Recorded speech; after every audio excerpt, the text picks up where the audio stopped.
Unlock your dreams today. Let's break down how to get a loan with Chase Bank. First, head to chase.com. You'll see a navigation menu at the top. Hover over Borrow and Credit Cards. A drop-down menu will appear. From there, you'll see a few different loan categories like mortgages, auto loans, and personal loans. Click on the type of loan you're interested in. For this example, let's click on personal loans. Now, you'll be taken to the personal loans page. Take some time to read about the terms, interest rates, and eligibility requirements Chase offers. Look for the Check Your Rate or Apply Now button. Click it. You'll be prompted to fill out an application form. Be prepared to provide personal information like your name, address, social security number, employment history, and income details. Be honest and accurate. Once you've submitted your application, Chase will review it and conduct a credit check. This may take a few days.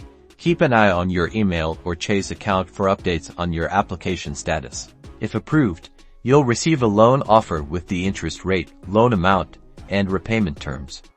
Review everything carefully before accepting. Finally, once you accept the offer, Chase will disperse the funds to your designated bank account. It's that simple to achieve your financial goals with Chase.